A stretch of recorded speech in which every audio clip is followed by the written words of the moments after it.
blue chip fund is concerned, this is a fund which has remained rank 1 for the last 4 consecutive quarters, largely driven by the superior performance in the category. The fund has beaten the benchmark as well as the category across time frames when we look at 3-year period. This superior performance is also backed by lower volatility in performance, and hence the fund continues to remain rank 1. On top of it, we look at portfolio-based parameters also when we carry out the rankings. Factors like diversification at a company and sector level is also are the 2 factors where the fund continues to remain rank 1 or 2. Some of the key contributors for the superior performance has been stocks in the infrastructure and oil and gas sector, which has driven its performance to be higher than the category. Take that point. So ICICI Pru continues to be on that number 1 position. But what changed, Piyush, for JM Large Cap Fund for it to come to number 1 spot? What are they doing right? Is there any change in allocation or the other metrics have changed for them? For JM, the fund has moved from rank 2 to rank 1, and the performance has been the key driver for its improvement in its ranking. When we look at its portfolio, stocks in the public sector undertakings and auto stocks, they have actually contributed to its improvement in its performance. The fund also has higher allocation to power sector compared to the category, which has been the better performing sector and which has contributed to its higher performance within the category. Okay. All right. Well, Piyush, just focusing a little more on the large caps, which large cap funds have seen an improvement in rankings and which are the ones which are continuously underperforming? So in a large cap category, we have seen one fund moving by 2 notches. So Taurus large cap has moved up from rank 4 to rank 2. Apart from Taurus, Invesco has moved up from rank 3 to rank 2.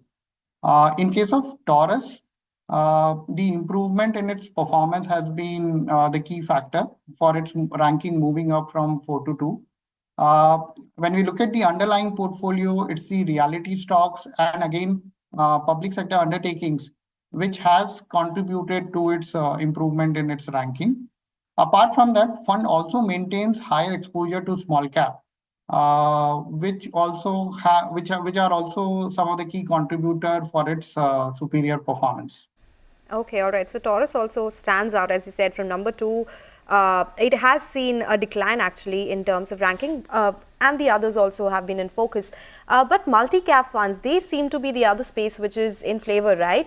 Which are the ones which are doing really well here? Wanted to ask you specifically on Quant Active Fund. There has been an improvement in rating, but it's still on number 4. But overall, there has been a big improvement in Quant Mutual Funds AUM. So how do you look at this particular one?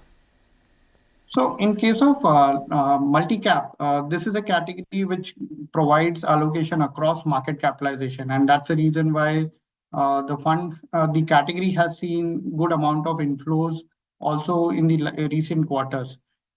When we look at this particular category, Nippon has remained rank 1 for the last 4 consecutive quarters, and even for the latest quarter, the fund has shown superior performance across time frames.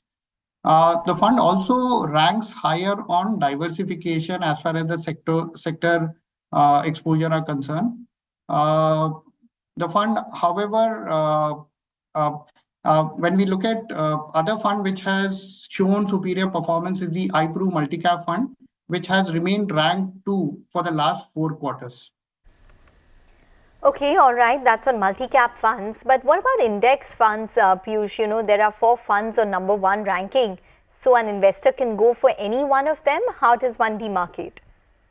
Yeah, so in case of index funds, or I would call it passively managed category, here we rank all the funds, either index or ETFs, which track Sensex or Nifty 50. Now, in this particular category, the total number of funds which are ranked are about 40, which means that the rank 1 cluster, which constitute about top 10 percentile of the universe, is where we get these top 4 funds. Now, when we look at these funds, SBI, UTI, and iPru are the funds which are tracking Sensex, which are ranked 1. while Mirai is the one which is tracking Nifty, which is the another top ranked fund in the category. So from investor perspective, of course, they can pick up any of these funds. But if they have any preference with respect to the underlying index, they can pick up one of the Nifty fund or the Sensex fund as part of their portfolio. Okay, all right. With passives, it's always the tracking error that one has to look at, apart from the rankings that you spoke about. So reports like this come very handy in that case, because at the end of the day, it's a collection of a lot of stocks in the index itself, right? Be it Sensex, be it Nifty, or the other sectoral indices as well. Piyush, it's a very interesting chat, but we have to get into a quick break. When we come back, we'll continue with the other categories where CRISIL has come out with rankings for the December quarter. So stay tuned for that.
Now, coming to HDFC Arbitrage Fund, this is a fund which has, in fact, seen improvement in its ranking from 2 to 1.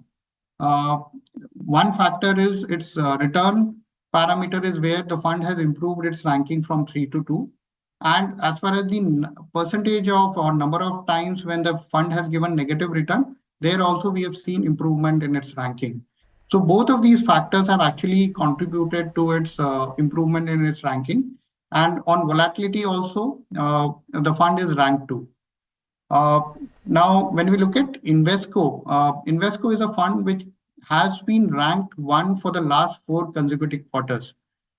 This is backed by largely the superior performance within the category. The fund is ranked 1 on the performance parameter. Even on the parameter which looks at number of instances where the fund has given negative return, the fund is ranked highest in the category. So that's how the fund continues to remain rank 1 in the arbitrage category. Okay, all right. So that is about the ones that have done well. But SBI Arbitrage Opportunities Fund, that has also seen a big uptick in ranking. It has gone from 3 to 1.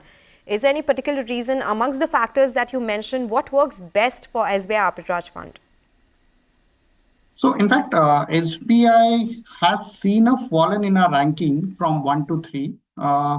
And that is on the back of decline in performance of this particular fund on the performance parameter. And also in the recent period, the number of instances where the negative returns, the fund has given negative return is higher than the category average. Okay, all right, fair enough. But with rate cuts, corporate bond funds are something to look at. What are the top ranked funds here and how do you rate fixed income funds? Right. So the recent announcement in the budget has actually paved way for the rate cut in the next fiscal year. And that's where you have categories like corporate bond fund, banking PSU, and dynamic bond fund. All of these funds categories do not have any duration mandate. The fund manager can actually move across duration buckets during the interest rate cycle. So these are the categories where the fund also are maintaining high duration will be suitable as far as the rate cut cycle is concerned. Now, apart from these categories, medium duration and medium to long duration are the other 2 categories where the duration mandate that is required to be maintained by the fund manager is in the range of 3 to 4 for medium duration, and medium to long is where the fund has to maintain 4 to 7 duration in its portfolio. Now, all of these fund categories will be benefited in case of rate cut. When we carry out the ranking for the debt funds, it's a combination of performance-based parameters and portfolio-based attributes. Performance is where we assign a weight of 50%, while the portfolio-based parameters get a weight somewhere in the range of 75 to 85%. Apart from performance parameter, we look at volatility of the performance as the second factor for ranking the debt funds.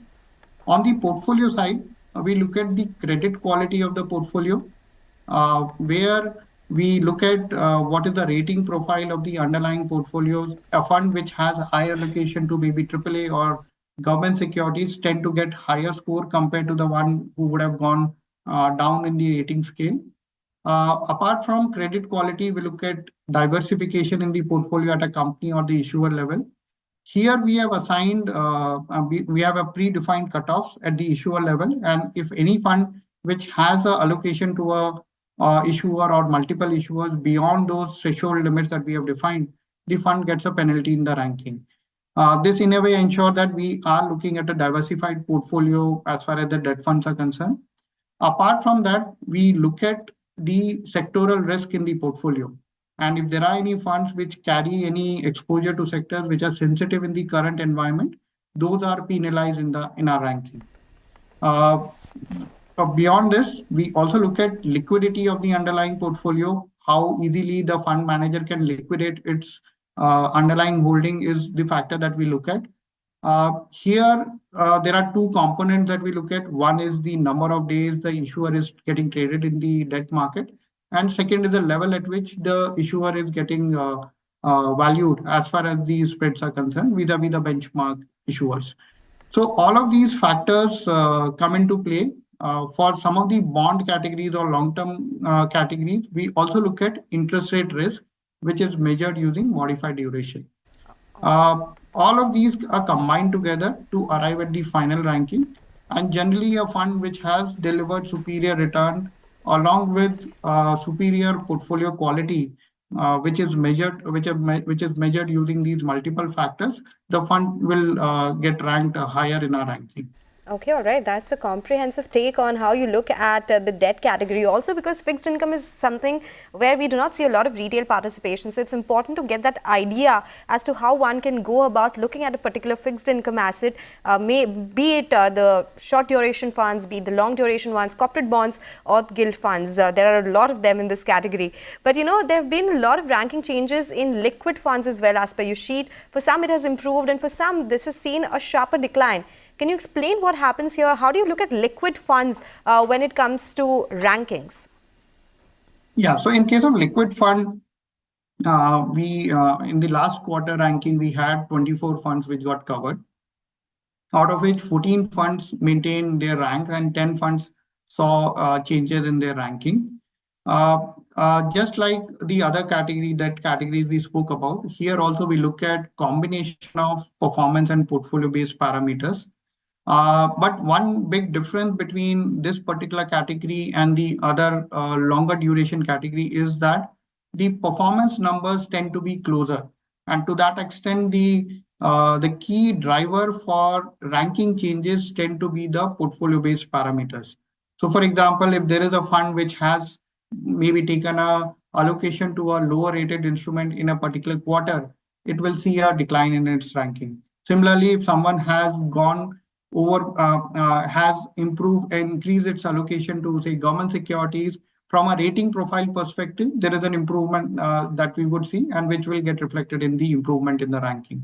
So I would say, as far as the liquid funds are concerned, again, the objective of the investor tend to be more towards preservation of capital, and that's where we tend to focus more on the quality of portfolio, which is measured using asset quality, liquidity, or diversification in the underlying portfolio, which gets reflected in the final ranking that we put out. So generally, you will find that any change in the underlying portfolio composition, which has a bearing on the change in the risk profile of the underlying portfolio, it will start reflecting in the final ranking that we publish. Okay, all right, Piyush, we're going to let you go on that note. Thanks very much for joining in and giving us all of your rankings in terms of the report when it comes to mutual funds. Just want to recap a couple of them. So as of the December quarter ending, in terms of large cap funds, it is ICICI Blue Chip, which is number one, and has been for 2 consecutive quarters now. In fact, the GM large cap fund has also become number one as compared to a rank of number 2 in the September quarter. So there's been an improvement there. Nippon India Large Cap Fund continues to also be ranked at number 1. Separately, we have a couple of others as well within the entire large cap fund space, and maybe there could be some amount of more interest in large caps going forward. That's the idea for this year, for sure, that large caps will do better than mid caps and small caps. But of course, time will tell us about that. But thank you so much for tuning in to MF Corner today. This is all about the CRISIL's rankings for the quarter gone by. And now stay tuned for Closing Bell to take you through the last hour of trade.